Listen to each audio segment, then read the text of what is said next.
Hey guys, it's Coach KJ from Forward Life Coaching and also from the Moving Forward podcast. And I'm here with Christy Jagdfeld of the Brain Inflammation Collaborative. Yes. Okay, cool. Just double checking. But I'm here It's a with Chris, mouthful. huh? It's a mouthful for sure. But Christy, I didn't tell you one was talkative, so I'm up for it. I'm up for it. But I'm here Awesome. with Christy Jagdfeld, and she has a very powerful story. She's been working with mental health for 14 years. She's been started working with her daughter. She has so much insight and so much knowledge and so much to help individuals with self-awareness, self-reporting, so that when you go to the clinician, uh, shoot, can you see me?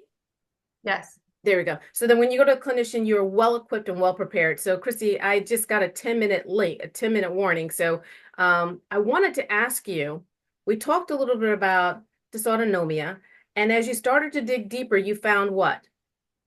So there are different forms of dysautonomia, and one of the more common forms is called POTS. Pot, And like marijuana.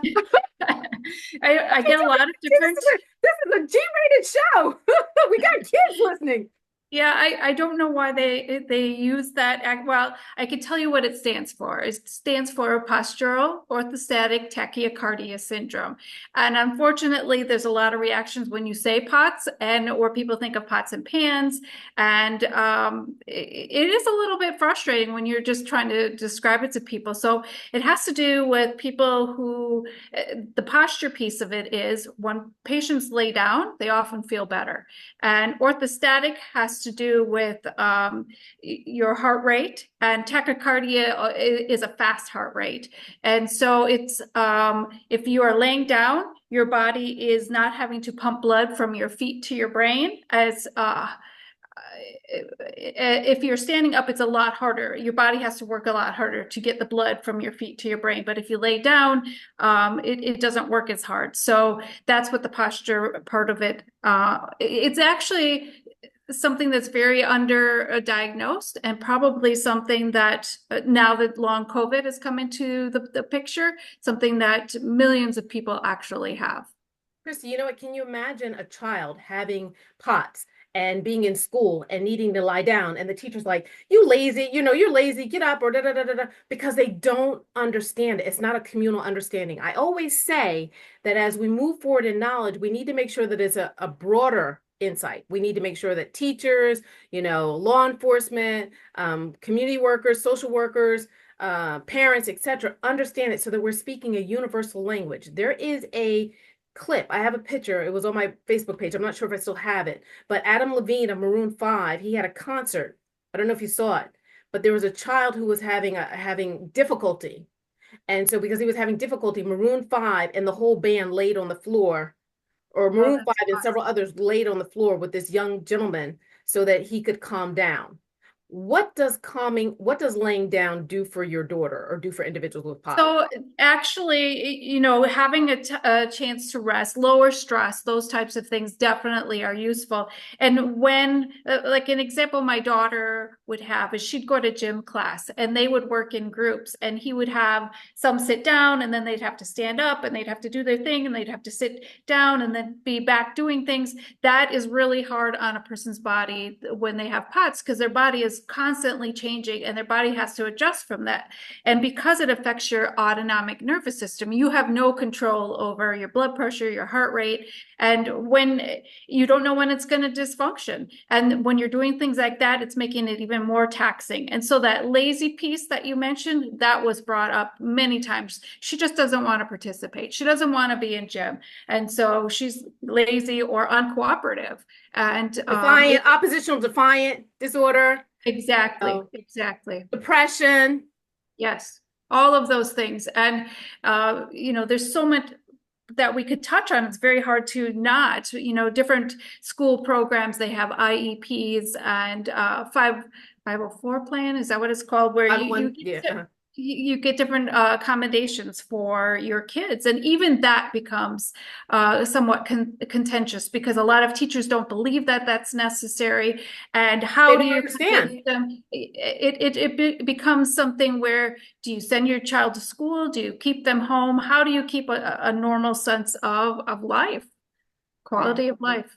And once again, it goes back to, I was working with a religious leader and I gave him my book and he read my book.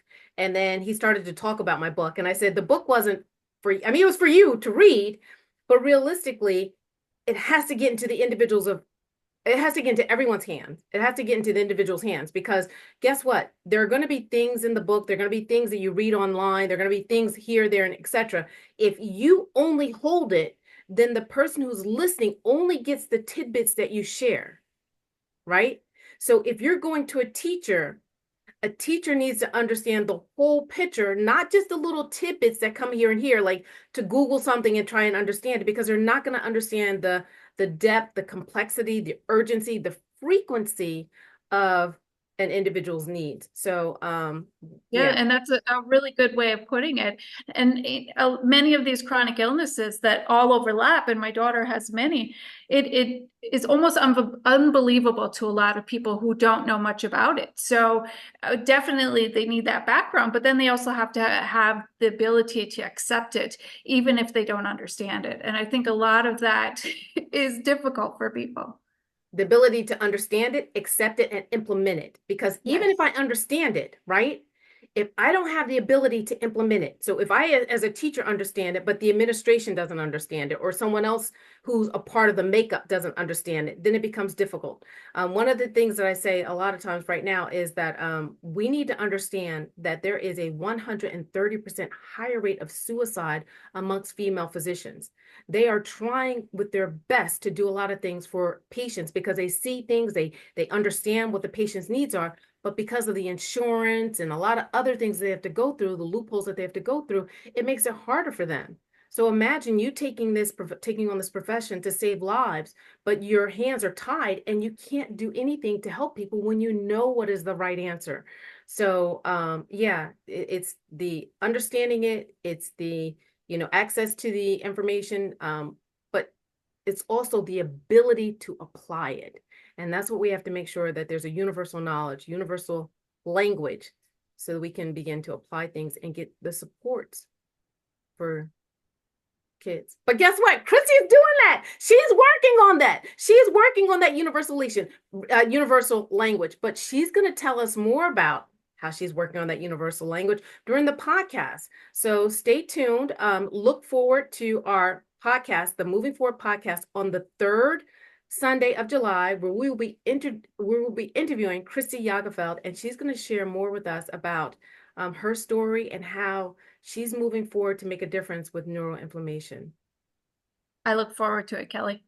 Christy, I'm so excited. You are a superhero. And as I've said before, the hope and the opportunities that you are giving families, that you're giving communities, that you're giving teachers, that you're giving, lawyers, judges, people who are advocating, for kids, the opportunity that you are giving people.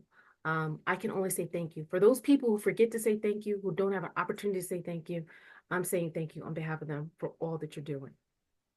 I wouldn't have it any other way. It needs to be done, and I'm in a position where I can do that. So Go get them, girl.